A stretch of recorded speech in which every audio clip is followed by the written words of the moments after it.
early days, Adidas had almost 100% market share in soccer. So Nike was just starting to take a look at soccer. And so my job at that point was to manage brand websites that were not commerce enabled. Ultimately, that led to working on Nike's digital products. I was in Cyprus at the time and I was a young kid. There were no social media like today. And the reach that you had with those in Cyprus was extreme. Like, I cannot fathom how you managed to get into such a small country in the middle of nowhere to get all that interest from young people. And we were really good at scouting talent before they became a LeBron James. And so we had people, as you know, on the ground in Europe scouting out the next Cristiano, let's say, and building a relationship with that player before Adidas or Puma or Umbro at the time had the opportunity to build a partnership and sponsorship with them. Great. Melanie, it's good to see you again. We met yesterday. You mentioned that we met. It's been 2 years. I remember it as yesterday when you reached out to invest in Terra. And you have been one of our best investors since. So it's incredible to have you here. I wanted to do this discussion together and hear about your journey in Nike. How did the company evolve? When did you join? And then touch a bit about next ventures and how you launched with Lance. What about we start with that? I started at Nike in ancient times in 2002, back when we did not have an e-commerce enabled website. Yes, there was a time when we did not have e-commerce enabled sites. And my first job was managing a few websites for Nike. So I have a journalism background. So that sort of made the most sense.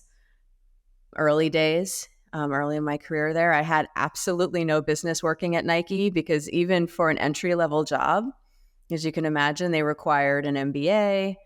They wanted 8 to 10 years of brand experience. I didn't have any of that, but I happened to be a good runner. And part of my interview, as I learned when I arrived at Beaverton, was running twice around Nike's headquarters. Luckily, I had mostly Nike gear ready to go, but they didn't prep me on that one. Was it literally the last round of interviews, for example, or what? It was my first and only interview. It was a full day of panel interviews, which I later learned I completely bombed. But I went for a run with the person who would become my hiring manager. And he was like, you know what? You're a good runner. We'll teach you all the other things. And eventually I got the job. So early on, what's that? What was the first role? Digital producer for NikeRunning.com and NikeACG.com. I also worked on a few projects. Yeah. Where was Nike then? How big of a company was it? It was probably 20 million in revenue, give or take. We had just started getting into soccer. So back then, and I say this because I know you and I are both fans of football, early days, Adidas had almost 100% market share in soccer. So that gives you a sense of how long ago it was from a brand diversification perspective. So Nike was just starting to take a look at soccer.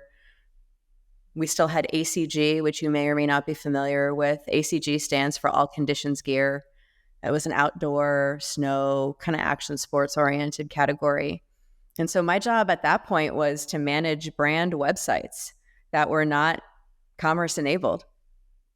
And then to obviously take them through this digital revolution, this commerce revolution of becoming shoppable. And then ultimately that led to working on Nike's digital products. So I had the opportunity to work on Nike Run Club, which was Nike's first foray into an app experience that tracked your miles and connected you with a community of runners. Super fun, very nerve-wracking experience because we weren't good at those things at Nike early on. So part of my job as a head of Nike Running marketing was to teach people how to use the Nike Run Club app and to make sure they evangelize their experience. But it wasn't always accurate. And if you know anything about runners, accuracy is really important. So the difference between running a mile and running 1.2 miles is significant.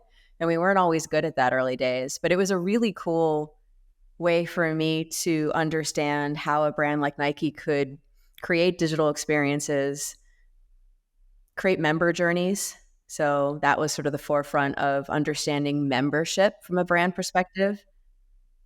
Super fun. And I had the opportunity, as you know, to go and work in different regions of the world with Nike. So I was in Argentina working on football. I was in South Africa working on the World Cup in 2010. I spent a number of years working in Latin America and sort of the Southern Hemisphere. What did you do in the World Cup? I was the marketing lead. So I was partnering with the team on the ground there, basically telling the story of the World Cup in Johannesburg. So the retail experiences there, we opened up a facility called the House of Football in Soweto. Every time Nike does something in a market around a big sporting event like the Olympics, they do something to leave the community better than it was before the event. And so in the case of South Africa and Joburg, we created the House of Football, which my understanding is it's still there and it's still hosting kids from a very underserved, impoverished community within Johannesburg, teaching them how to play football, but also giving them access to great medical care, dental care. HIV testing was super important at that time. And so it was a really cool opportunity to see what like the Nike brand could do in a community like that, to not only obviously teach kids how to, play and love sports, but also create an opportunity to provide them healthcare. Really, really essential requirement if they were going to be able to also play football. If we go back to that, Melanie, the Nike in football, as you mentioned at the beginning, was not a big brand when it was compared to Adidas, because Adidas, as you mentioned, had most of the market share. What are the things that I remember the videos, the yoga bonito that you were doing and all of that back in the day? Like, what were the important things to do for Nike to become recognizable? Mm-hmm. I love these stories because they do translate to the work we do today in early stage venture. How do you, if you're not the first mover, Nike was not the first mover in football, how do you create a market for yourself? How do you disrupt the leader in that space? And how do you convert consumers? Nike was really good at that. We did a couple things. So we went out and started to sign players. We signed national teams, local clubs, and started to make a name for ourselves. Well, because back in the day, teams were not signing up players. So what gave you the idea to sign up players? We had success in other sports doing that work. And we knew if we were going to win over the hearts and minds and feet of fans, we needed to find the next star player. And we were really good at scouting talent before they became a LeBron James. There's, I think, a very famous story about the LeBrons, the Michael Jordans, Nike's ability to find these incredible athletes before they became the household brands and names they are today. And so we had people, as you know, on the ground in Europe, scouting out the next Cristiano, let's say, and building a relationship with that player before Adidas or Puma or Umbro at the time had the opportunity to build a partnership and sponsorship with them. The other part of that is going and buying that market share. And we did that by purchasing Umbro. So early days, that was, I think, a really important opportunity for us to acquire not only some consumer love through the acquisition of Umbro, but also the England Football Club, the national club. So they were sponsored by Umbro and thus post-acquisition sponsored by Nike. So those were the kinds of ways. And again, not unlike what you have to do as a founder and CEO and what a lot of early stage founders think about when you're trying to take market share from a competitor. How can you both play in their backyard, but also be different and nimble and start to chip away at their ownership in a space? I think it has to do a lot with hiring as well, because if you are going for the undiscovered talent, you probably have to be doing similar things in how you discovered Cristiano Ronaldo early days. If we go there, actually, did you have people on the ground looking at 16-year-old players, for example? How is this technically done? Sure. Yeah, we always had scouts in our markets. We weren't everywhere, but Europe was obviously very important and still is for Nike, Latin America, and then North America.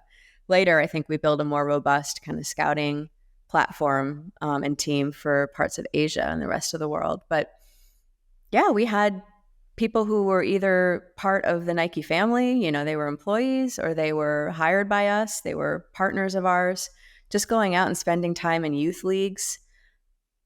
I'm more familiar with the North American model of soccer, going out and watching kind of the high school matches, seeing who the rising stars are, following the coaches who we know have a reputation for creating the next generation of talent, and then just being there first and developing personal relationships. And I think that's where movies like the Air movie or Phil Knight's book, if you've ever read Shoe Dog, do a really nice job of showing how the early strategy of going out and just meeting face to face and winning that way was super important.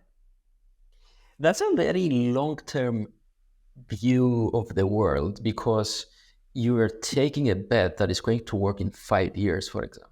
Like, how was this instilled in the company? One of the things I loved about Nike, and I think about this a lot with our portfolio companies today, we didn't spend a lot of time worrying about our competition. You know, and I could say this is the case for some of our most successful portfolio companies.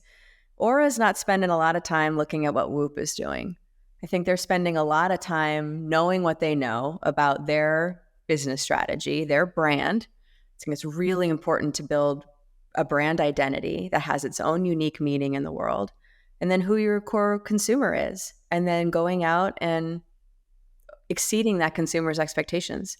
And so I think we were really good at thinking that way, not worrying about the 95% market share Adidas had, but rather, what can Nike bring to the world of football or soccer that other brands haven't executed on? And let's go do that flawlessly, and let's go innovate, let's go inspire. I mean, Nike was exceptional when they focused on something at doing that well, and just having the confidence / maybe a little bit of swagger to know that in time we could really win. We were always in the business of winning. And if that took 5 years, fine. But as long as the goal and the signals were there to show that winning was possible. And you mentioned to do that, you mentioned that you did two things. One is going after the undiscovered talent, and then going after acquisitions and buying the big brands. Were you doing something else, or what was that the secret sauce of how things worked?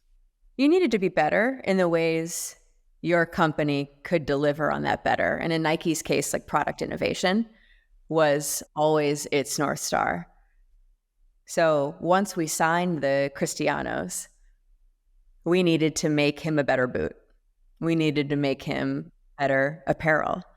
We needed to also provide him with the best training gear, you know, and really surround him with product innovation in all the ways he required that to perform at his best. I had the luxury of spending some time with Cristiano and visiting his home gym in Madrid. At the time, he took his training very seriously. And so it was athletes like him who really, I think, helped us understand how to expand the brand into the training space. So what happens on the pitch really is as important as what happens off the pitch if you're going to be a world champion player. And so we needed to understand what these athletes wanted from their equipment that they weren't getting today, what sort of other services, access we could provide to them that they weren't getting through other brand partners. And again, just like exceed their expectations. So then basically the strategy was finding the undiscovered talent and then giving them everything they need to become the best. In the ways in which you are already exceptional, you know, like which would not have been then and certainly isn't now, things like coaching recommendations or nutrition or, I don't know, the other ways. At the time, we probably weren't as focused on mental training. That obviously evolved. But in the ways Nike was exceptional then, and I think still is today, around product innovation and moving the needle in how to make athletes perform better and faster and recover better and faster. I mean, we're always really good at that. That was the sort of focus Phil brought to the company when he started, Phil and Bill Bowerman. And so we were really good at that. spending time obsessing every player's needs and then delivering something that met those needs. No, Melanie, I'm now remembering these days with, I don't know, I remember Ronaldo, for example, or Rooney. And I remember that Rooney back in the day was very good at doing exceptional shots on target, versus Ronaldo in those days was very fast. And I remember that the actual shoes that they had was focusing that. Like Ronaldo had the speedy things, and then the Rooney had the target things. So then everybody, if you liked Cristiano Ronaldo, then you would get the shoe that it was for the speed and all that. So you would associate yourself with that. So the products were built on that. So now you're mentioning it, it kind of makes sense as well. In every category at Nike, we thought this way. You know, if you were a lightweight speed runner, we knew how to design a specific shoe for you and for that shoe to look the way you wanted it to perform. I think we did that in football or soccer very effectively. In every category, I think we did a really nice job of taking what could help elite athletes perform better, but making it accessible. And sometimes that happened through marketing, for sure. Sometimes it happened through grassroots experiences. So we spent a lot of time making sure that we were connecting with everyday athletes around the world through training experiences, through sponsoring local events, just giving people an opportunity to try the product. Because we knew if we could get them in the shoe, they would fall in love with the shoe. For those players that you mentioned, how early were you personally involved? Like, was it after they became great players, or was it very, very early on? Or how did it work? I think it depends on the player and the region. I mean, Nike was massive, obviously, still is. In the case of soccer, I didn't start working on that business until 2009.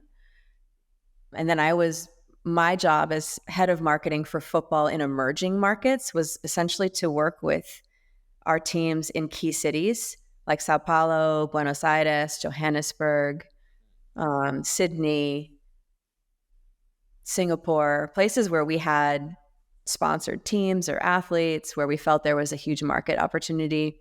So my job was to spend time helping those local teams identify the next Cristiano, let's say. I spent most of my time at Nike working in Beaverton, so in Oregon at world headquarters. And so our jobs were typically more upstream. So future product concepts, consumer concepts, understanding what athletes were going to want from Nike in the future, anticipating those needs. Whereas the folks who were leading the brand on the ground in our key cities generally owned more of those relationships. We spoke the other time about the fuel band. Yeah. And that was one of my favorite wearables ever. The first wearable I ever bought actually was that the shoe pod that you were placing inside of the shoes. There was a website, I remember. I was speaking with someone yesterday, I was trying to remember, and there was a website, you are connecting the USB to upload all your data. Then the fuel band came out. I still remember it was the biggest thing at the time. How involved were you into it? I was involved in all those things early days. So even before Nike's partnership with Apple, we had a partnership with Philips, and we made these really funky pods. They look like little submarines. And you would tie them to the top of your shoe. This was before we designed the pod for the insole of your shoe. Yeah. That came along with the Apple partnership. But prior to that, almost as soon as I started Nike, I met a mentor of mine who I've mentioned to you, Michael Chow. He's back at Apple. Nike stole him for a number of years from Apple to come work on those early tracking products. And so my job at that time as the head of running marketing was to help Michael and his team on the hardware and product side, like design a great product that we wanted to market to consumers. What is it going to do? What's the user experience going to look like? We developed a online training tool that synced with the pods on your shoe so that you could collect that data and interpret it and make sure that you were, running and training at the level you were supposed to be. The sensors in the shoes shortly followed. Those were launched to correlate with the launch of the Nike Run Club app. Again, super fun opportunity to work on Melanie, wearable. what brought that idea to the table? I remember them, and at the time, you didn't really. I don't even remember if there were other wearables. Probably there were a couple of them, but that was a very innovative product. How was it like? How was the process of discovering that product inside of Nike? How did it work? It was hard. If you were to ask the people who worked on the digital product and technology side of the business how it worked to have an idea like launching an app, launching a piece of hardware, the Fuel Band, they would tell you it was hard because the company wasn't naturally designed to do that kind of work. I think they figured it out over time. But it did come from the same insight that every product innovation idea came from, which was okay, there's a problem that an athlete is experiencing, hopefully a lot of athletes are experiencing. How can Nike solve that problem? And one of the ways we wanted to do that was through digital technology. And so it took a while to get those ideas sold in. At Nike, as you can imagine, we've always had a very rigorous board review process. We've always had incredible people, including Steve Jobs, on the Nike board. So ideas like that needed to be approved by the board. You needed to hire the board. Yeah. I believe Tim Cook is still on the board. Yeah. Steve was at our event when we launched the Nike Run Club app, as was this athlete named Lance Armstrong. Okay. That's where you met him? Say it again. That's where you met with Lance? Yeah, I met him in 2004. We worked on the yellow wristband, launch of the Livestrong band, if you remember that. Not a wearable per se. Of course I remember it. Of course. The funny thing, Melanie, is that I was in Cyprus at the time, and I was a young kid, and there were no social media like today, and the reach that you had with those in Cyprus was extreme. Like, I cannot fathom how you managed to get into such a small country in the middle of nowhere to get all that interest from young people. It's the power of the local teams. We had great people. How did this work? Like, let's say for Livestrong, for example, and all of that. Like, what was the approach in those, let's say, emerging markets, maybe, or the small countries before having access with Facebook, for example, or Instagram? It was really dependent on in-person contact. You were doing grassroots marketing. You were finding places where kids and athletes played sports. You were finding the people who were most trusted by those kids and athletes. And then you were connecting with them through inspiration, really, at the end of the day. I mean, marketing was such a core competency for Nike, as long as I've been a Nike consumer, even way before I joined. So we were really good at storytelling and really good at connecting with people emotionally, really good at standing for things that matter to athletes and everyday people. And so I think there was just an ability to break through in smaller markets because the stories were so compelling. And you could say that about the wristband. You could say it about the Fuel Band. You know, you and I have chatted more recently about all my learnings and our learnings working on that launch, you know, and it was so scary to launch something like that into the marketplace. We knew it wasn't perfect, but we knew it had the potential to be amazing. And at some point, one of the mantras at Nike was always progress, not perfection. So we were comfortable because we'd gotten to the place where our consumer believed us and also forgave us when we didn't meet their expectations, that if the Fuel Band wasn't perfect, we'd still figure it out. And so we launched a product knowing it had some bugs or it had some opportunity to be better, but nonetheless, I'm like super proud of having worked on that. We sunset it in 2018 and you know, for a while there were lots of headlines in media around it being an epic failure, a big failure for Nike. Oh, wait, it's funny to work in this space now. Oh yeah. And I mean, you know, we're early investors in Oura Ring. I spent a lot of time with that team talking about like what we learned from the fuel band, and how the fuel band has sort of like set the mark for the whole wearable market to come. So I'm really proud of that, despite it being seen as unsuccessful at the time. Can we go there? What was the approach with the fuel band? Like, how did you start thinking about it? Also, how did I saw that you are early investors in Humane as well, and I think I see some similarities in the marketing approach, which is pre-launched a year ago. Like they started all these hidden and secretive kind of revealing little bit of information every time before a very big release. Was this a similar approach with the fuel band, or was it something else? And how did you do it? Oh, sure. I would say that was the case with any highly innovative and exciting new launch from Nike. We spent a good 3 to 6 months preheating, we called it, the market, giving early product to highly influential people who could give us feedback on it and help us be better when we did launch.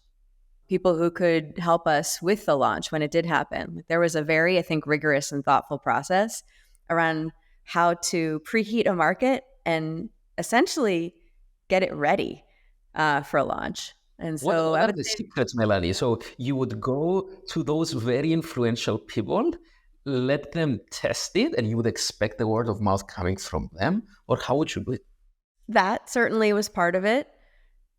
Ideally, we were iterating on the product with athletes and influencers, so we were co-creating with them. I think that's a really important part of, I hate the word influencer, but for lack of a better word, when you partner with someone because of the reach they have, ideally you want that relationship to be more than transactional.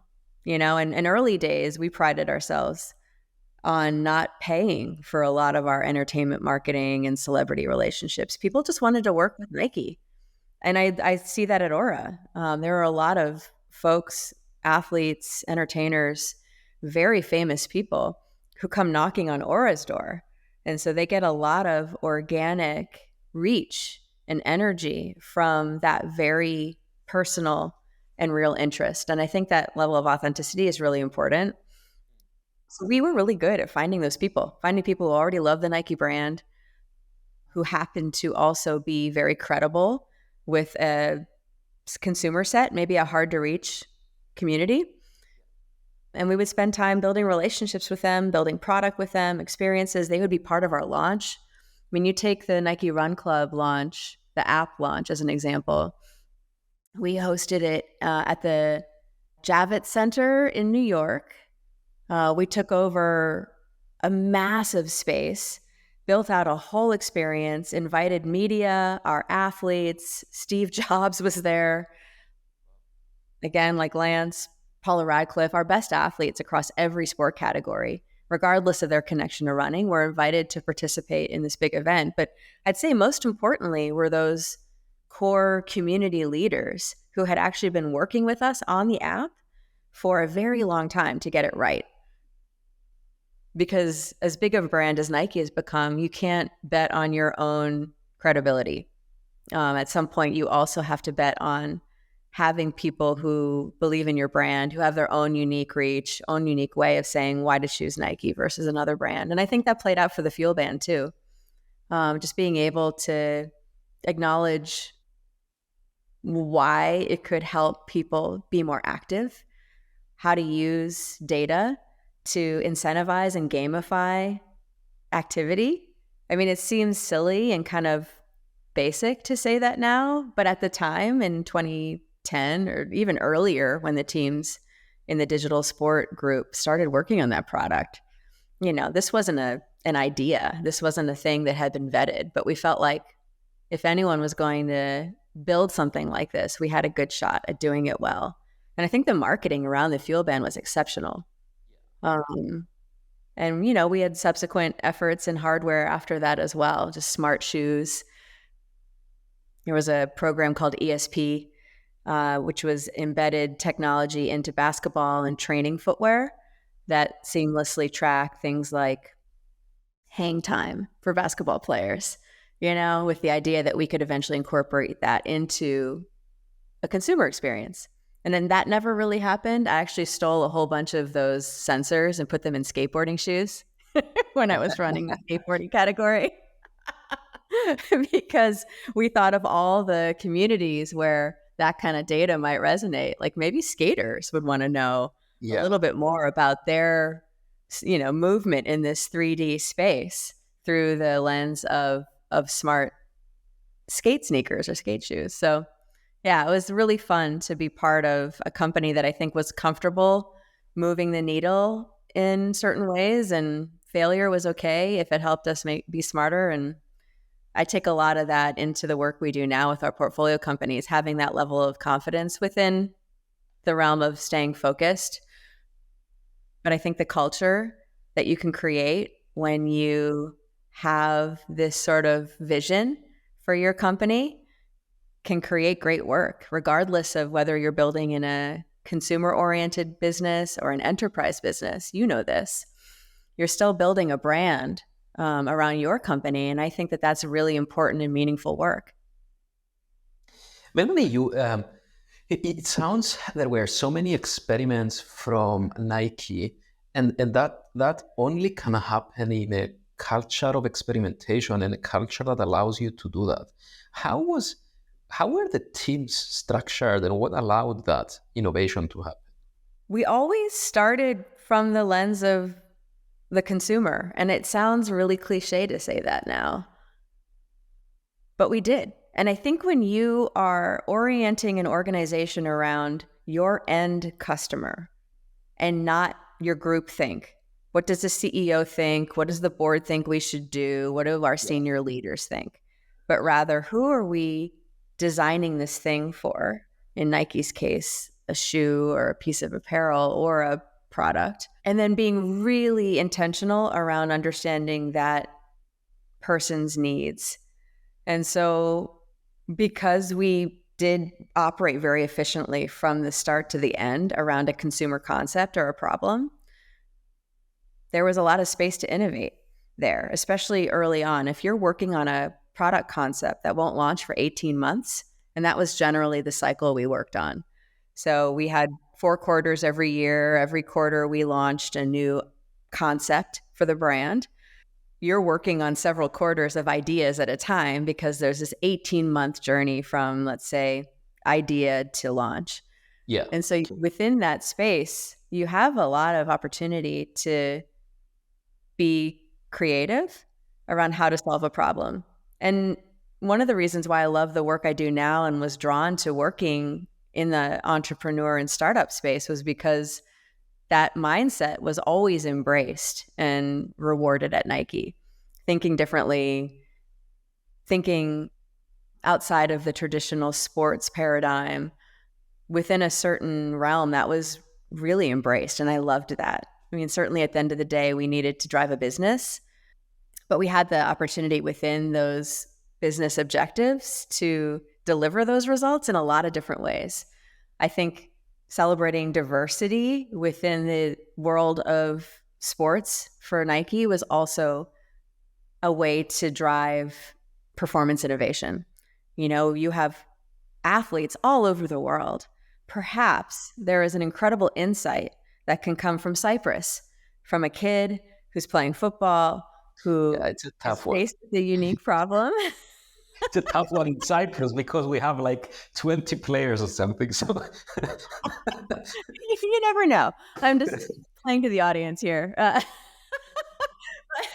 You know what it may. When you are serving international consumers, there are great ideas that can come from Japan, for example. There was a whole line of product inspired by the Japanese athlete and consumer that was very attractive across the world because I think people really resonated with how culturally different some of those designs were. And so I think just we had a really good time figuring out how to solve athletes' problems in different ways. And there was a lot of flexibility from leadership to have fun while we were doing that. yeah, to serve the customers so well, like, did you have a lot of small teams internally, or was it top down driven? Was it bottom up driven? How were the teams inside? I mean, entirely depended on the category and the style of leadership within that category. When I was there, and this has changed in the last 3 years, when I was there, we were category driven. So everyone who worked on running worked together. Everyone who worked on football or women's worked together. So you had a lot of alignment around your consumer and how you were going to serve that consumer in a unique way. That gets really hard, by the way, when you have 15 different sport divisions. And so a couple of years ago, John Donahoe, the new CEO, came in and helped the company reorganize by gender. We'll see how that goes, especially acknowledging gender is no longer seen as a binary concept. But I also understand they were trying to simplify the organization. But I think a lot of it, because it was such a big company, just depended on the style of leadership and the culture within that team, and for me, I really enjoyed my time in running, football, and skateboarding, because I think if you do a good job of reflecting the culture of the sport on your team, it just naturally feels fun. And you naturally want to do better work for that community of athletes. Skateboarding obviously was super cool. Despite not being a core skateboarder, I love the community, the art, the culture, the fashion and music around skateboarding. And we tried to embody that for all of our team members within SB. If you worked in Nike SB, we wanted it to feel like skateboarding to you. We wanted to hire skaters, and we did. So I feel like leaders at Nike who did a good job of building culture and a culture around innovation and trying new things, I think really harnessed that from the consumers that they were serving. Yeah. The really crazy thing is that by doing this approach is not that you actually got part of the market share. You actually increase the market share so much. Because if you go 20 years before, running was not running that it is today, or football was not the football that it is today. So all of that innovation from Nike in so many different segments basically grew the market, grew people, make them so interested into it. Absolutely. One of our metrics we were gold on as business leaders was to increase participation in our sport. You wanted to attract more consumers of all ages, but especially young people, to playing sports for all the reasons you would imagine. Obviously, it helps Nike. You have a larger addressable market. You create more loyalty with that consumer earlier on. And there are all the societal benefits that come from playing sports. Like, as hard as it was to work there sometimes, and I feel this way now with the whole person health focus of Next Ventures, you know that you're helping people be better. You're helping people live healthier lives. You're having such a huge positive impact on society that despite this feeling and sounding like corporate speak, I felt like at Nike, we were really making things different and better. We weren't just selling shoes. I feel that way now as an investor in health and wellness companies. We want to help them grow and we want to drive returns for our LPs, but we're also scaling the impact of healthy choices and healthier living and better health outcomes through the lens of our portfolio. And we want to capture that as we grow. If we go there, Melanie, let's say next, you mentioned that you met Lance in 2004. Can you walk us through that? Like, how did you meet? And then, how did you decide to start the fund together? Yeah, the question I feel like everyone always wants to ask. Why Lance? I wonder if he gets that question. Why Mel? He was an exceptional athlete to work with. I started at Nike, as I said, in 2002. We launched the yellow wristband with him in 2004. Yeah. And at the time, Phil was still the CEO. He didn't want to put the swoosh on the yellow band because he wasn't sure it was going to be successful. So it just said Live Strong. So if you find people who have the yellow band without the swoosh, that is like Gen 1 OG Live Strong band. Eventually, of course, we put the swoosh on it because it was so successful. Yep. But we worked on that launch with him. At the time, I was, as I said, in running. So I did it through the lens of NikeRunning.com and ACG and how we were getting our communities in those two categories exposed to Livestrong. And then when I was head of Nike Running for North America marketing, he was training for the New York City Marathon while he was also competing as a cyclist. And so I got to work with him on telling that story of how does a Tour de France winner also train for a marathon. And then we put a whole event together with him in New York City when he ran. And then I lost touch with him, as everyone at Nike did, when all of his self-inflicted wounds came out in 2012. And it wasn't until 2018 when we got reconnected where we started to talk about what Next Ventures could become. And as you can imagine, like, it took me some time to figure that out, like, okay, Lance, what does he bring to the table that is complementary to what I do? Or what kind of person is he now? I spent a lot of time getting to know him and his wife and his people, all the advisors and friends and some of our LPs now who are just sort of helping to mentor him in this chapter. And at some point, like, the caliber of the people who have believed in him despite his mistakes is, as you know, exceptional. And so I felt like I'd found sort of my perfect teammate to build this fund, because there are plenty of things that I feel like I bring to the table. But his level of reach and his personal story, which is still very motivating for him. We have a strategic partnership with the American Cancer Society. I'd be hard pressed to tell you that we would have built that without Lance. And there are certain investments in our portfolio that certainly came to us because of Lance's story. So we started talking about this in 2018, and I left Nike in June of 2019. It was very scary to leave the company I had essentially grown up at.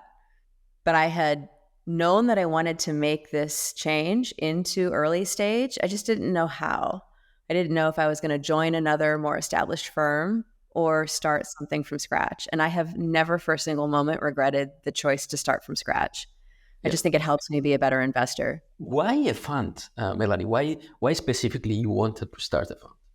I like the portfolio of businesses that you get to invest in and advise and partner with when you're a fund manager. I sort of like our bets as a firm when we're diversified across a portfolio of companies. I think I spent so many years living and working through the lens of this monolith of the Nike brand, despite having a lot of really disparate and different experiences within Nike. I kind of wanted the opposite, So if Nike was a huge publicly traded, 50 billion revenue company, I wanted to go to the start of things. I wanted to see what it was like to build something from the beginning.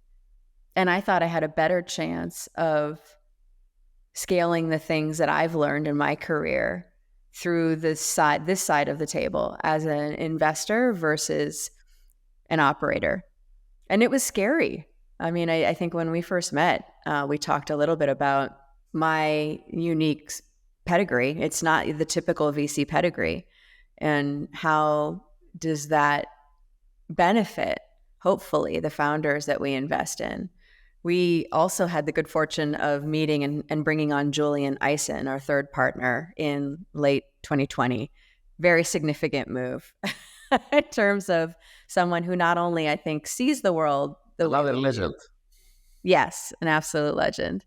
An Olympic track and field star, founder, 8 years at Golden Gate Capital. Like, he complements Lance and my background, but also comes to the table with the same belief around why we want to build and grow this fund, which is, as I said, sort of scaling the impact of these businesses who are helping people live healthier lives. And so the mission is really what drives us. And it's not honestly that different from Nike's mission, which was to innovate, inspire for every athlete in the world. We want to do much the same through the lens of Next Ventures. Yeah, Melanie, that's the thing, that the most helpful thing for entrepreneurs in general is basically It sounds like you aggregate the wisdom, you aggregate all the experience by doing all of these things, and Nike became a massive company over time. So then, instead of applying that knowledge to one more company, you can help a portfolio of companies and pass that wisdom, pass that knowledge. So like many people can be successful. So that's like I think that the being the outsider that you mentioned is actually much more powerful. And then like when you created the fund, like I would guess that at the beginning it was different to find those entrepreneurs to invest in than it is today. So can you walk us through a bit about that? Like how did you try to find the first companies to invest in, and then how did this change over time? Yeah, that's a great question. We had the luxury of a lot of inbound in the beginning. We still do. And again, it's an honor every day to be in this seat where we can interact and meet with so many incredible founders. We leaned, I think, on our respective networks in the beginning to just say, hey, we're early stage, we can lead rounds, but we're really looking for companies that are solving X problem, or we're really interested in innovative solutions to the consumerization of healthcare, let's say. And we would kind of throw that out there to our advisors and our respective communities and see a lot of really interesting opportunities come in that way. I think what's really cool about our evolution as a team, and we're now 5 years into this, we can now be very targeted around a sector. We want to really, this is where humane came from. Julian had spent a lot of time understanding this idea of sensor fusion. At what point are there wearables? This is a problem you're solving. At what point are these discrete independent apps and wearables that are not integrated into other data that we may be collecting around our whole health and wellness journey?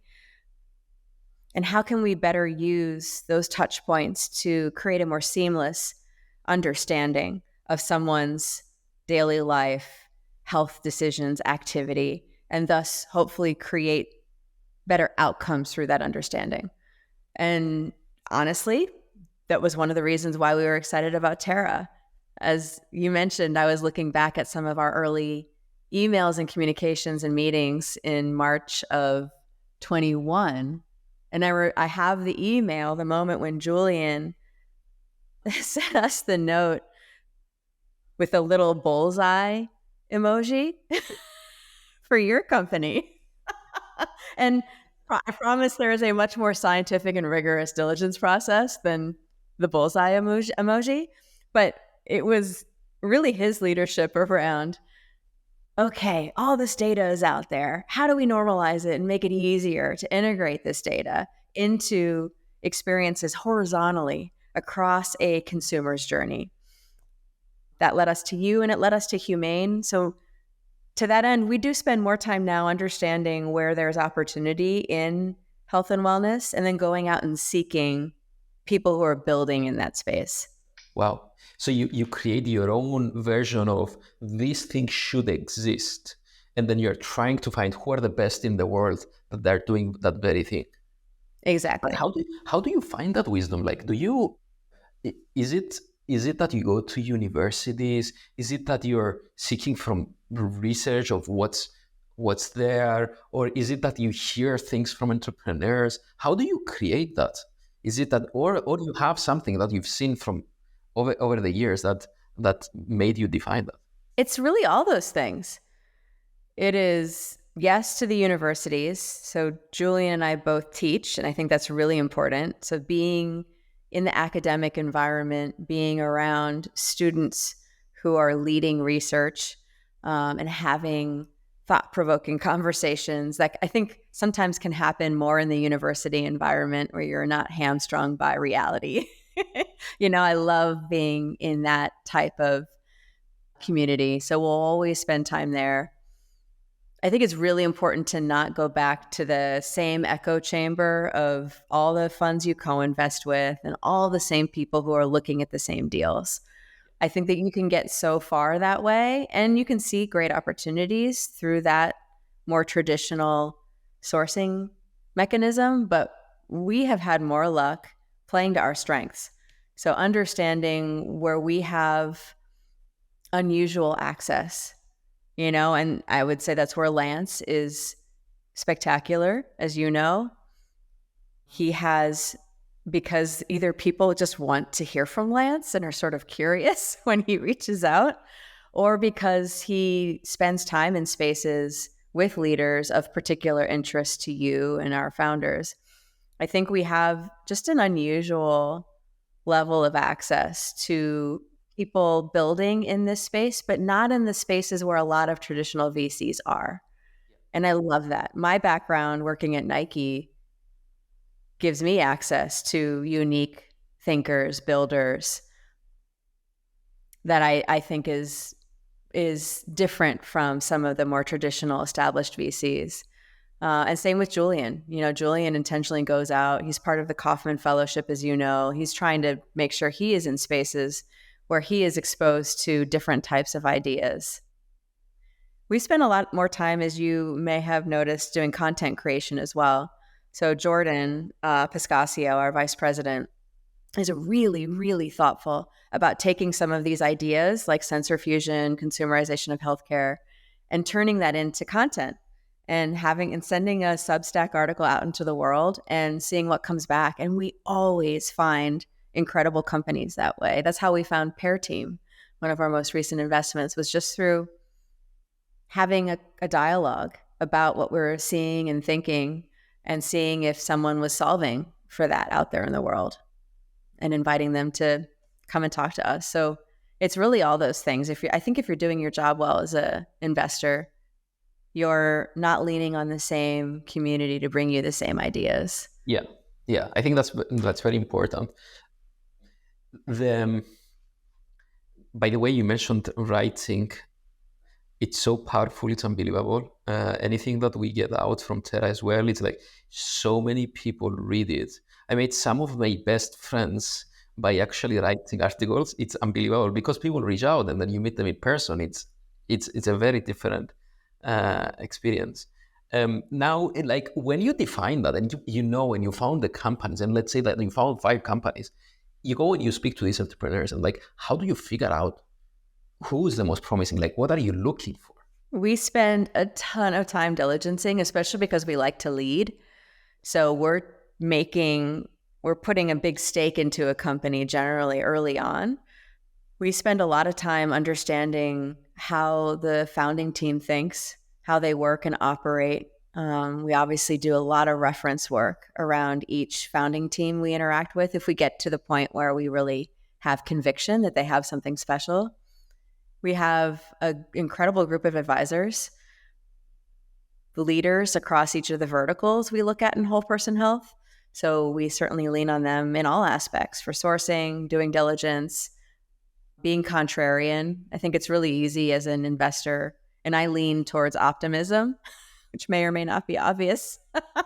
So that's just who I am, and I tend to see the best possible outcome in a lot of situations and from a lot of companies. You then need to know that about yourself and surround yourself with contrarians, people who are going to poke holes at why you believe there's a positive outcome. Why do you think this company can return the fund? What if this happens? That's really a really important part of our process. We have a rigorous investment committee decision-making process, like I think most firms do. But it comes down often to the people and then the particular way that the people are solving a problem. I think there are some advantages that have stood the test of time better or worse than others. First mover is hard. It's hard to maintain a first mover advantage. So if that is the competitive strength, if that is a differentiator in a company, we have to do a little more diligence to see what else is there. Those are things I think you only learn with time. People. I mean, trust your gut. Again, these are very cliche, classic pieces of advice from investors. But man, we've made the biggest mistakes when we haven't trusted our gut or really focused on the people part of the diligence. And as you know, that can only come through meeting over a period of time, ideally meeting in person, and talking to a lot of folks who've been with that founder for a long time and understanding how they think. I think, and you could say this as well as a co-founder and CEO, we've only known difficult times as a fund. You know, we launched in late 19, we raised in 2020 during COVID. 21 was a weird year. You know, valuations were crazy. We tried really hard not to get wrapped up in the groupthink mentality of that moment in time. And then, you know, we had this economic downturn we're still coming out of. And so what we appreciate are seeing the stories of how founders have led their companies through these types of moments. Maybe they led a company during the last recession. Maybe they had to wind down a company. As much as those may seem like strikes against you as a founder, if you have led an organization through challenging moments, we have more conviction. We have more conviction in your ability to learn from those challenges and not make those same mistakes again. Yeah. If you are used to the war, it's much easier to be in peace, you know? So I agree with you 100%. Melanie, last question I wanted to ask you is, in the space we are at, what do you think is going to happen in the future? Like, what are the things, what are the innovations that you think are going to be defining the industry within the next 5 to 10 years? There are trends happening now that I think are interesting, perhaps worrisome, but also create opportunity. It is so difficult to find a primary care physician. And there are less people who want to work in healthcare. That's going to require innovation. It's going to require people, consumers, and then healthcare providers thinking differently around closing that gap between someone in need and the person who can solve that need. I'm hopeful about the ways in which that will positively impact healthcare.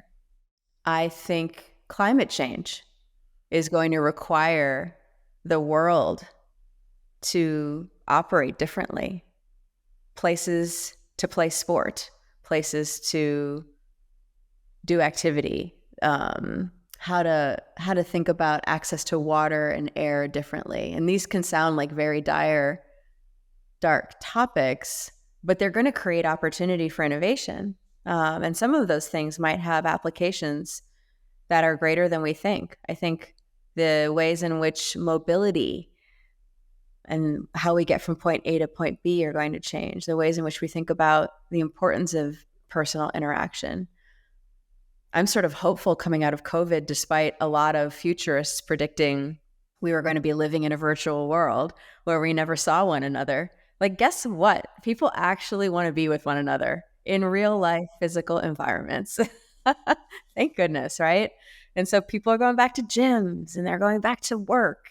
And it's hybrid. Like, it's a bit of both, you know? And there's been a step change required post-COVID, where I think people are now accepting that you can do both things. You can be a bit virtual in your personal life and in your work life, and a bit in person in your personal and work life. And I think that that's interesting.